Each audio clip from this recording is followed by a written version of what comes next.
నమస్తే V10 news కి స్వాగతం. ముందుగా బులెటిన్ లో హెడ్లైన్స్. వైఎస్ఆర్ జిల్లాలో అకాల వర్షంతో పంట నష్టపోయిన రైతులకి వైఎస్ జగన్ పరామర్శ. బీజేపీ రాష్ట్ర అధికార ప్రతినిధి శ్రీమతి రాణి రుద్రమ మీడియాతో మాట్లాడారు.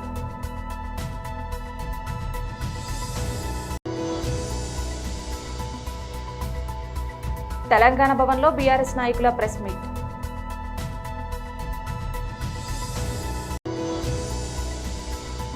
ఎంపీ ఈటెల రాజేందర్ సైకాబాద్ కంటోన్మెంట్ జయలక్ష్మి గార్డెన్స్ లో బీహార్ దివాస్ 2025లో పాల్గొన్నారు. ఐపీఎల్లో బాల్ ట్యాంపరింగ్, చెన్నైను బ్యాన్ చేయాలంటున్న ముంబై ఫ్యాన్స్. వైఎస్ఆర్ జిల్లాలో అకాల వర్షంతో పంట నష్టపోయిన రైతులకి వైఎస్ జగన్ గారు పరామర్శ. ఇక్కడే ఇంటిగ్రేటెడ్ కోల్డ్ స్టోరేజ్ కనిపిస్తుంది. పులివెందల అన్నది అరటికి సంబంధించి రాష్ట్రంలోనే అత్యధిక సాగు చేస్తూ ఉన్న ప్రాంతం ఏదైనా ఉంది అని అంటే అరటి సాగులో పులివెందల రాష్ట్రంలో నెంబర్ 1. పులివెందల అరటి సాగులో ఇక్కడ పులివెందల రైతులకు మంచి జరగాలనే ఉద్దేశంతో మా ప్రభుత్వ హయాంలో వైఎస్ఆర్సీపీ ప్రభుత్వ హయాంలో 25 కోట్ల రూపాయలు పెట్టి ఇంటిగ్రేటెడ్ కోల్డ్ స్టోరేజ్ కూడా పెట్టడం జరిగింది. మా ప్రభుత్వం ఎలక్షన్లకు పోక మునిపే దాన్ని ప్రారంభించడం కూడా జరిగింది.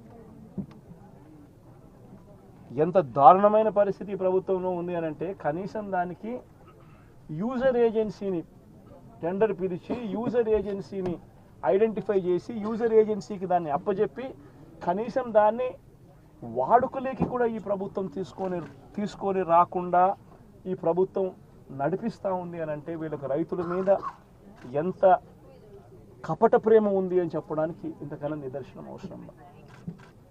అక్కడే గన యూజర్ ఏజెన్సీని గన ఇచ్చి ఉండింటే 500 మెట్రిక్ టన్నులకు సంబంధించిన సామర్థ్యం ఆ కోల్డ్ స్టోరేజ్లో ఉంది కాబట్టి యూజర్ ఏజెన్సీని గన పెట్టి ఉండింటే ఆ యూజర్ ఏజెన్సీ అరటికి సంబంధించిన కొనుగోలు చేసేవాడు. వీళ్ళు రైతన్నలు ఆ యూజర్ ఏజెన్సీ అక్కడ పనిచేస్తూ ఉంది కాబట్టి వీళ్ళైనా కూడా అక్కడ పెట్టుకునే పరిస్థితి ఉండేది. మా ప్రభుత్వ హయాంలో ఏ రకంగా ఎక్స్పోర్ట్ చేసినామో 2 కంటైనర్లను పెట్టి అరటికి సంబంధించి అవి ఇంకా ప్రోత్సహించబడేటివి. ఈరోజు చూస్తే ఎంత దారుణమైన పరిస్థితి అని అంటే ఒకవైపున రైతుల పరిస్థితి ఈ వర్షాల వల్ల ఈ గాలుల వల్ల ఇటువంటి దారుణమైన పరిస్థితి ఒకవైపున ఉంటే మరోవైపున రేటు చూస్తామా అంటే నెల కిందట 26,000 పలికిన రేటు ఈరోజు 9,000 రూపాయలకు పడిపోయిన పరిస్థితులు చూస్తూ ఉన్నాం. 9,000 కూడా కాదు, ఇంకా 9,000 కూడా కాదు సార్, ఇంకా తక్కువ అంటున్నారు. వ్యాపారస్తులు ఎంత అంటే బండి పంపరు సార్. ఈరోజు 9,000 కాదు 6,000 అని చెప్తున్నారు రైతులందరూ. ధర పడిపోయిన పరిస్థితులు కనిపిస్తూ ఉన్నాయి. మరి రాష్ట్ర ప్రభుత్వం అన్నది రైతును ఎక్కడ పట్టించుకుంటా ఉంది అని అడుగుతా ఉన్నాం. ఇట్లా మిర్చి పంట అయినా అదే పరిస్థితి, ధాన్యం కొనుగోలైనా అదే పరిస్థితి. 300 నుంచి 400 రూపాయలు పర్ టన్ను రైతు నష్టపోయిన పరిస్థితి. మిర్చికి 11,800 రూపాయలు కొనుగోలు చేస్తామన్నారు. ఇంతవరకు 1 కేజీ కొనుగోలు చేయాలి ఒక రైతు దగ్గర నుంచి. పెసర పరిస్థితి అదే, శనగల పరిస్థితి అంతే, మినుముల పరిస్థితి అంతే, కందుల పరిస్థితి అంతే. ఏ పంటకు ఈరోజు కనీస గిట్టుబాటు ధర రాని. బీజేపీ రాష్ట్ర అధికార ప్రతినిధి శ్రీమతి రాణి రుద్రమ మీడియాతో మాట్లాడారు. ఇది కేటీఆర్ గారు నిన్న అహంకారంతో కరీంనగర్ సభలో మాట్లాడినటువంటి మాటలు. అయోధ్యలోకెళ్ళి అక్షింతలు రాలేదు, తెలంగాణలో ఉన్నటువంటి రేషన్ బియ్యాన్ని అక్షింతలని చెప్పి ఊరూరా బంచి ఇల్లులా బంచి భారతీయ జనతా పార్టీ అధికారంలోకి వచ్చింది అనేటువంటిది వారు చేస్తున్నటువంటి ఆరోపణ. బేబీ వాళ్ళు ఏమంటున్నామంటే రాజకీయాలు మాట్లాడదలుచుకుంటే బీజేపీ ఎట్లా అధికారంలోకి వచ్చింది, బీఆర్ఎస్ ఎట్లా అధికారాన్ని కోల్పోయింది అనేటువంటి దాని మీద పెద్ద డిబేట్ పెట్టచ్చు. కానీ రాముల వారి అక్షింతల మీద కనీస అవగాహన లేకుండా అవి తలంబ్రాలో తెలియదు, అక్షింతలో తెలియదు కేటీఆర్ గారికి. అయోధ్యలో ఉన్నటువంటిది బాలరాముడి గుడా తెలియదు, లేకపోతే సీతారాముడి గుడా తెలియదు కేటీఆర్ గారికి. అక్కడికి వెళ్ళి అక్షింతలు వస్తే వాటిని తలంబ్రాలని చెప్పి మాట్లాడుకుంటా ఇక్కడ ఉన్నటువంటి కంట్రోల్ బియ్యాన్నే అక్కడి నుంచి వచ్చినటువంటి అక్షింతలుగా పంచినారు అని చెప్పి హేళన చేస్తూ హిందూ సమాజాన్ని హిందువుల మనోభావాలను దెబ్బతీసేటటువంటి విధంగా మాట్లాడినటువంటి కేటీఆర్ గారు ఇవాళ హిందూ సమాజానికి క్షమాపణ చెప్పాలి. వీళ్లకు రంజాన్ యాదికొస్తే ముస్లింలను శాంతిపరచాలి కాబట్టి అప్పుడు హిందూ దేవుళ్లను కించపరచాలనేటువంటి ఒక ఆలోచన మదిల మెదులుతుంది. ప్రతిసారి ఎప్పుడు రంజాన్ వచ్చినా అప్పుడు కేసీఆర్ గారో లేకపోతే కేటీఆర్ గారో లేకపోతే కాంగ్రెస్ పార్టీ నాయకులో హిందుత్వం మీద భారతీయ జనతా పార్టీ మీద పడతారు. లేకపోతే ఎన్నికలు వచ్చినప్పుడు ముస్లింల ఓటు బ్యాంకు గంపగుత్తగా వాళ్లకు పడాలి కాబట్టి హిందూ దేవుళ్లను కించపరిచి హిందువుల మనోభావాలను కించపరిస్తే వాళ్లకు ఓట్లు వస్తాయి ముస్లింలయ్యి అనేటువంటి ఒక రాజకీయ కుట్రతోటి ఒక కుచితమైనటువంటి స్వభావంతో మాట్లాడినటువంటి మాటలే నిన్న కేటీఆర్ గారు కూడా మాట్లాడినటువంటి మాటలు. కేటీఆర్ గారు బియ్యం తింటే ఆహారం అవుతుంది, అదే బియ్యాన్ని ఇంత పసుపు కలిపి నెత్తి మీద వేస్తే అవి అక్షింతలై ఆశీర్వాదం అవుతుంది. అటువంటి భగవంతుడి ఆశీర్వాదం ఉండాలి అని చెప్పి దేశమంతా కూడా పార్టీలకు అతీతంగా హిందూ బిడ్డలందరూ కూడా కలిసి ఒక పండగలాగా 500 సంవత్సరాలైనా కూడా రాముడికి గుడి లేకపోతే ఆ గుడిని కట్టుకుంటున్నటువంటి సందర్భంగా ఆ గుడి కోసం పార్టీలకు అతీతంగా కూడా అనేక మంది లక్షల మంది హిందువులు కోట్ల మంది హిందువులు తమకు తోచిన విరాళాలు ఇచ్చి నిర్మించుకున్నటువంటి ఒక గుడి కోసం ఆ దేవుడి అక్షింతలు నెత్తి మీద వేసుకుంటే ఆ ఆశీర్వాదం మనకు లభిస్తుంది అనేటువంటి ఒక ఆశతోటి ఒక పండగ చేసుకుంటే వీరి వల్ల హేళన చేసి మాట్లాడుతున్నారు. ఒక్క భారతీయ జనతా పార్టీ కార్యకర్తలే పంచినారా అక్షింతలు? బీఆర్ఎస్ పార్టీ కార్యకర్తలు కూడా పంచినారు, కాంగ్రెస్ పార్టీ కార్యకర్తలు కూడా పంచినారు. దాన్ని మీరు రాజకీయాల కట్టగట్టి మాట్లాడుతున్నారు అంటే కేవలం. తెలంగాణ భవన్లో బీఆర్ఎస్ నాయకుల ప్రెస్ మీట్ నిర్వహించారు. రకాలుగా ఈ ప్రభుత్వానికి ఎక్కడ మంచి పేరు వస్తుందని చెప్పి ఇబ్బందులు పెడితే అయినా సరే ప్రభుత్వ ఉద్యోగులకు సమానంగా వీళ్ళకు కూడా పిఆర్సీ ఇస్తామని చెప్పి ఈ భారతదేశంలోనే అత్యధిక పిఆర్సీ ఇచ్చినది తెలంగాణ ప్రభుత్వం పర్మనెంట్ ఉద్యోగులు. అదేవిధంగా అవుట్సోర్సింగ్ ఉద్యోగులు కూడా పిఆర్సీ ఇచ్చినటువంటి చరిత్ర టీఆర్ఎస్ ప్రభుత్వానికి ఉంది. మరి ఇవాళ ఏంది అవుట్సోర్సింగ్ సిబ్బందిని 1,25,000 మంది పైన వాళ్ళపైన వెయిట్ వేస్తాం, వాళ్ళని తీసేస్తామంటే ఎంతవరకు సమంజసం చెప్పండి? వీళ్ళని తీసేస్తామంటే వాళ్ళ జీవితాలు ఏమైపోవాలా? వాళ్ళని తొలగిస్తే వాళ్ళు ఎట్లా బతకాలి? వాళ్ళ పిల్లలు ఎట్లా బతకాలా? మీరు 2 లక్షల ఉద్యోగాలు రిక్రూట్మెంట్ చేసిన తర్వాత మీరు చేస్తామన్న రిక్రూట్మెంట్ కంప్లీట్ అయిన తర్వాత ఇగో మేము 2 లక్షల మందికి ఉద్యోగాలు ఇచ్చినాం, ఇక మేము ఏం చేయలేం, ఎక్కువ ఉన్నారు అని అక్కడక్కడ తీస్తామంటే ఏమన్నా అప్పుడు చూస్తామని అనుకోవచ్చు. అసలు ప్రభుత్వంలో పనిచేసేదే అవుట్సోర్సింగ్ ఉద్యోగులు,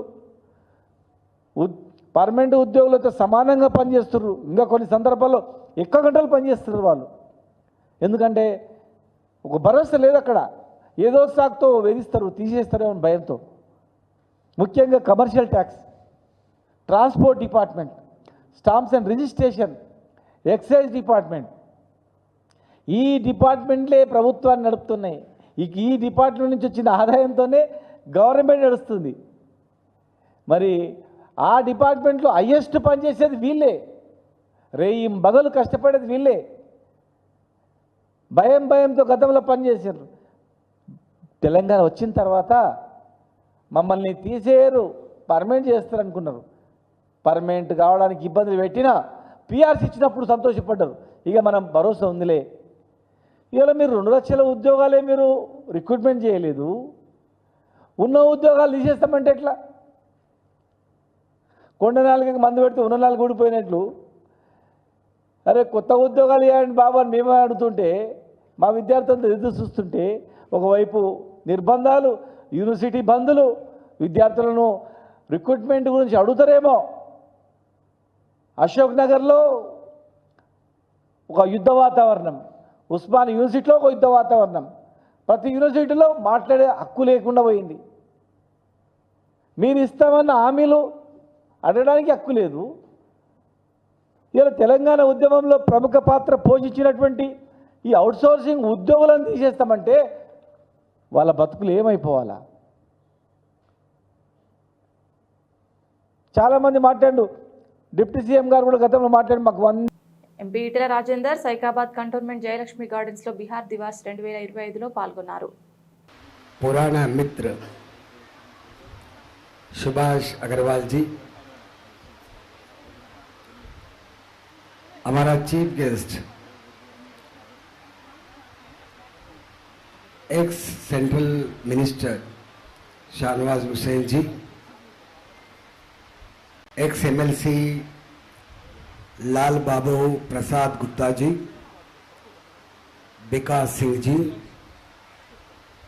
हमारा नेता प्रेमेंद्र रेड्डी जी, हमारा जिला का अध्यक्ष मल्ला रेड्डी जी, भरत गौड़ जी, सुभाष चंद्र जी, संजय सिंह जी, आलोक कुमार झा जी, हमारा कंटोनमेंट बोर्ड का मेंबर नर्मदा मल्लिकार्जुन जी, मंच पर उपस्थित नेतागण, सालों से बिहार से आके तेलंगाना में जो जीवन चला रहा है, हमारा बहन भाई लोगों को मैं नमस्कार।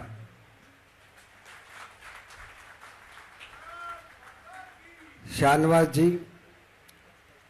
पहले बार मालूम हुआ तेलंगाना के अंदर सबसे ज़्यादा यूपी बंगाल से ज़्यादा तो बिहारी लोग हैदराबाद में है। ये अफसोस का बात है, यहाँ पे चीफ सेक्रेटरी से लेके मेजॉरिटी आईएएस ऑफिसर से लेके नीचे गांव में खेती का काम भी आज हमारा बिहार भाई कर रहा है तेलंगाना के अंदर। पहले बार इसका एक्यूरेट नहीं बोल सकता हूं, मगर कितना पॉपुलेशन है नॉर्थ का मैं खुद आंखों से देखा है। At the time of corona time पे मैं स्वास्थ्य मंत्री रहा, हेल्थ मिनिस्टर रहा, जब यहां से लाखों लोग यहाँ पे ट्रांसपोर्ट नहीं है, पैदल से हजारों किलोमीटर जाके हमारा गांव में रहना है, और कुछ हुआ तो हमारा गांव में हमारा जो संबंधी है वो लोग से रहना बोल के सभी लोग डेली थाउजेंड्स ऑफ पीपल जाते थे। उस टाइम पे क्या एक्सीडेंट्स हुआ था, कितने लोग मरा था मैं जानता हूं, मगर आज 1 साल से मैं मल्काजगिरी में फिर रहा हूं। Malkajgiri is nothing but IPL 18వ సీజన్ను చెన్నై సూపర్ కింగ్స్ ఘనంగా ప్రారంభించింది. ముంబై ఇండియన్స్తో ఆదివారం నాడు చెన్నై వేదికగా జరిగిన మ్యాచ్లో అద్భుత ప్రదర్శనతో చెన్నై 4 వికెట్ల తేడాతో విజయం సాధించింది. అయితే ఈ మ్యాచ్లో సిహెచ్కే బాల్ ట్యాంపరింగ్కు పాల్పడిందని ఎంఐ ఫ్యాన్స్ ఆరోపిస్తున్నారు. చెన్నై కెప్టెన్ రుతురాజ్ గైక్వాడ్తో పాటు ఆ జట్టు ప్రధాన pacer Khaleel Ahmed ball tampering చేశారని నెటిజన్లు సోషల్ మీడియా వేదికగా కామెంట్లు చేస్తున్నారు. ఇందుకు సంబంధించి ఓ వీడియోను షేర్ చేస్తూ వైరల్ చేస్తున్నారు. ఈ మ్యాచ్లో ఖలీల్ అహ్మద్ అద్భుత ప్రదర్శనతో ఆకట్టుకున్న విషయం తెలిసిందే. తన 4 ఓవర్ల కోటాలో కేవలం 29 పరుగులు మాత్రమే ఇచ్చి కీలకమైన 3 వికెట్లు పడగొట్టారు. ముంబై ఓపెనర్ రోహిత్ శర్మను డకౌట్ చేయడంతో పాటు మరో ఓపెనర్ను రాన్ రికెల్టన్ను క్లీన్ బౌల్డ్ చేశాడు. చివర్లో ట్రెంట్ బౌల్డ్ వికెట్ తీశారు. అయితే ఖలీల్ తాను బౌలింగ్ వేసే సమయంలో సీక్రెట్గా తెచ్చిన వస్తువుతో బంతి ఆకారాన్ని మార్చాడని, ఆ తర్వాత ఆ వస్తువును కెప్టెన్ రుతురాజ్కు అందజేశాడని ఎంఐ ఫ్యాన్స్ ఆరోపిస్తున్నారు. ఆ వస్తువును కనిపించకుండా రుతురాజ్ తన జేబులో వేసుకున్నారని చెబుతున్నారు. ఇందుకు సంబంధించిన వీడియోను షేర్ చేస్తున్నారు. దీంతో ఈ వ్యవహారంపై నెట్టింట తీవ్ర దుమారం రేగుతోంది. ఈ ఘటనపై విచారణ జరిపి సీఎస్కేపై బ్యాన్ విధించాలని ఫ్యాన్స్ డిమాండ్ చేస్తున్నారు. అయితే ఈ ఆరోపణలకు చెన్నై అభిమానులు తిప్పికొడుతున్నారు. స్పష్టమైన ఆధారాలు లేకుండా ఆరోపణలు చేయడం సరికాదని ధీటుగా బదిలిస్తున్నారు. వీడియోలో ఖలీల్ రుతురాజ్ చేతికి ఏమిచ్చాడన్నది స్పష్టంగా కనిపించడం లేదని, చూయింగ్ గమ్ ఇచ్చి ఉండవచ్చని అంటున్నారు. టీవీ అంపైర్ ప్రతి విషయాన్ని క్షుణ్ణంగా పరిశీలిస్తారని కౌంటర్ ఇస్తున్నారు. పాకల కొత్తగూడ మండల కేంద్రంలో ఆదివాసీ హక్కుల పోరాట సమితి తుడుందెప్ప సంఘం ఏర్పాటు చేసిన సమావేశంలో రాష్ట్ర అధ్యక్షులు వట్టం ఉపేందర్ పాల్గొని మాట్లాడారు. అణగారిన వర్గాలకు ఆదివాసీ ప్రజలకు న్యాయం జరగాలని, ఆదివాసీ హక్కులు చట్టాలు అమలు చేయడానికి పోరాటమే శరణ్యమని నాడు కుంజరాము సాయుధ పోరాట బాటను ఎంచుకొని అసువులు బాసిన ఆదివాసీ వీరుడు ధీరుడు. ఆయన మరణించి నేటికి 20 సంవత్సరాలు అవుతోందని అన్నారు. ఆయన మరణించిన నాటి నుండి ప్రతి ఏడాది ఆయన వర్ధంతి కార్యక్రమాన్ని తుడుందెబ్బ నిర్వహిస్తోందని, అందులో భాగంగానే మార్చి 27న నిర్వహించే వర్ధంతి కార్యక్రమాన్ని జయప్రదం చేయాలని ఆయన కోరారు. ఆదివాసుల ఐక్యత, కుంజరాం వర్ధంతిని, కుంజరాం వర్ధంతిని, కుంజరాం కామ్రేడ్ కుంజరాం నేటికి మార్చి 27వ తారీఖు నాటికి 20వ వర్ధంతి పాకాల కొత్తగూడ మండలం మోకాలపల్లి గ్రామంలో నిర్వహించడం జరుగుతుంది. రాము వర్ధంతి కార్యక్రమంలో ఆదివాసులు, ప్రజలు, ప్రజాస్వామికవాదులు, మేధావులు, రామ్తో పాటు ఉద్యమ నాయకులందరూ కూడా ఈ వర్ధంతి కార్యక్రమంలో పాల్గొనాలని చెప్పేసి ఆదివాసీ హక్కుల పోరాట సమితి తుడుందెబ్బ పిలుపునిస్తుంది. కుంజరాం 3 దశాబ్దాలుగా విప్లవ ఉద్యమంలో పనిచేసి తమ జాతి కోసం, జాతి హక్కుల కోసం, భారత రాజ్యాంగంలో చట్టాల కోసం జీవులని ఖచ్చితంగా అమలు చేయాలని చెప్పేసి ఆదివాసీలకంటూ ప్రత్యేకంగా ఒక సైన్యం ఉండాలని చెప్పేసి గెరిల్లా సైన్యాన్ని ఏర్పాటు చేయడం కోసం ఆదివాసీ లిబరేషన్ టైగర్స్ ఏఎల్టీ వ్యవస్థాపక కార్యదర్శి కుంజరాం స్థాపించి ఆదిలాబాద్ నుంచి శ్రీకాకుళం వరకు ఉద్యమాన్ని నిర్మాణం చేస్తూ, అదేవిధంగా మహారాష్ట్ర, ఛత్తీస్గఢ్, ఒడిశా, ఆంధ్రప్రదేశ్, తెలంగాణ రాష్ట్రాల్లో కూడా ఉద్యమ నిర్మాణం కొనసాగించి ఆదివాసులకి భారత రాజ్యాంగంలోని 5వ షెడ్యూల్ను ఖచ్చితంగా అమలు చేయాలి, 1 చట్టాన్ని అమలు చేయాలి, పీసా చట్టాన్ని అమలు చేయాలి. అదేవిధంగా జల్ జంగిల్ జమీన్ కోసం ఈ భూమి, ఈ నీళ్లు, ఈ అడవి పైన పూర్తి హక్కు, స్వయం పాలన అధికారం కూడా ఆదివాసులకు ఉండాలని చెప్పేసి రామ్ పోరాటం చేయడం జరిగింది. రామ్ నేటికి అప్పటి ఉమ్మడి ఆంధ్రప్రదేశ్ రాష్ట్రంలో ఎన్కౌంటర్ అయి నేటికి 20 సంవత్సరాలు అవుతుంది. కాబట్టి 20వ వర్ధంతి కార్యక్రమాన్ని విజయవంతం చేయడానికి ప్రజలందరూ, ప్రజాస్వామికవాదులు, మేధావులు, ఆదివాసులు అధిక సంఖ్యలో పాల్గొని విజయవంతం చేయాలని పిలుపునిస్తున్నాం. జై ఆదివాసీ. బాలకృష్ణ, విజయ్ దేవరకొండ, మంచు లక్ష్మి ఇలా బెట్టింగ్ యాప్స్ ప్రమోట్ చేసిన 25 మందిని అరెస్ట్ చేయాలి. పోలీసులు అరెస్ట్ చేయకపోతే సుప్రీంకోర్టుకు వెళ్తా. ప్రకాష్ రాజ్ లాగా తప్పు చేశాని క్షమాపణలు అడిగి వాటి మీద ఎంత సంపాదించారో అంత పంచండి అని కేఏ పాల్ అన్నారు. ఇప్పుడు విజయ్ దేవరకొండ బిలో ఆయన టెక్స్ట్ లో ఒక మ్యాటర్ చదివాను, షాక్ అవుతున్నాను. అరే, మన అన్న దేవరకొండ చెప్తే నేను ఇమీడియట్ గా ఈ యాప్ డౌన్లోడ్ చేసుకుంటాను. అలాగే బాలకృష్ణ అట, మంచు లక్ష్మి అట, ఇలాంటి వారు 25 మంది ఇప్పుడు అరెస్ట్ అవబోతున్నారు. ఒకవేళ పోలీసులు వాళ్ళ దగ్గర పొలిటీషియన్స్ డబ్బులు తీసుకొని అరెస్ట్ చేయకపోతే వారందరినీ సుప్రీంకోర్టుకి నేను నడిపిస్తా.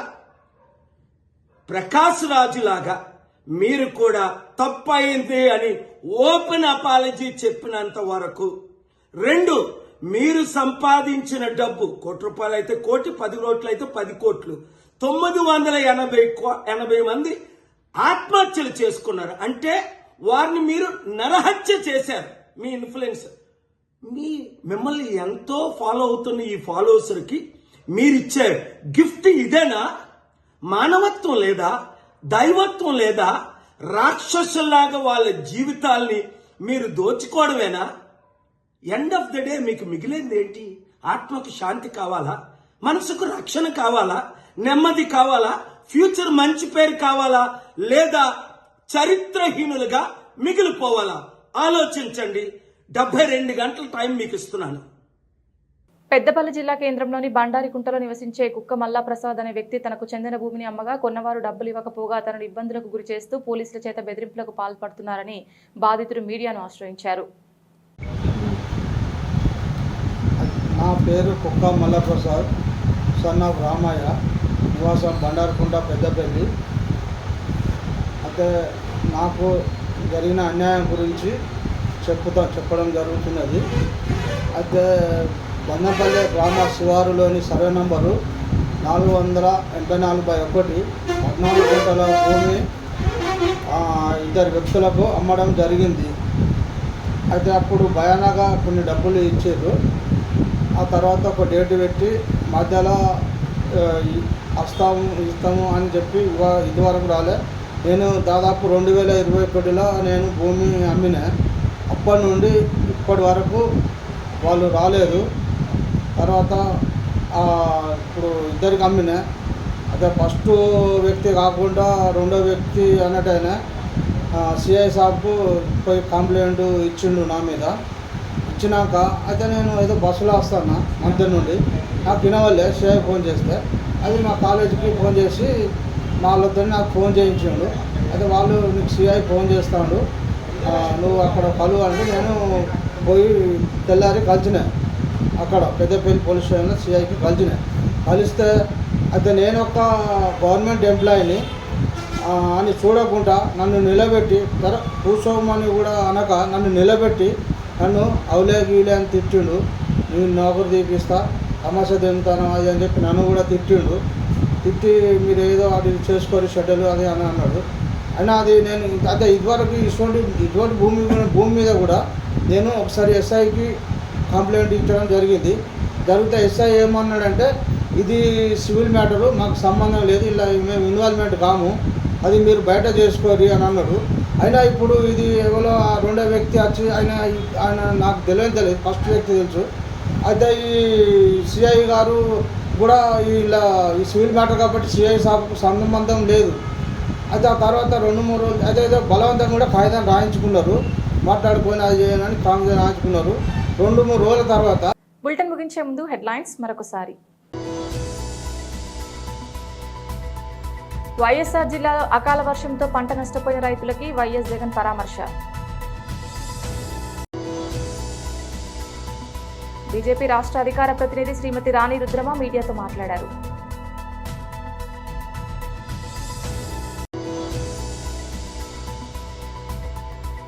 తెలంగాణ భవన్లో బీఆర్ఎస్ నాయకుల ప్రెస్ మీట్.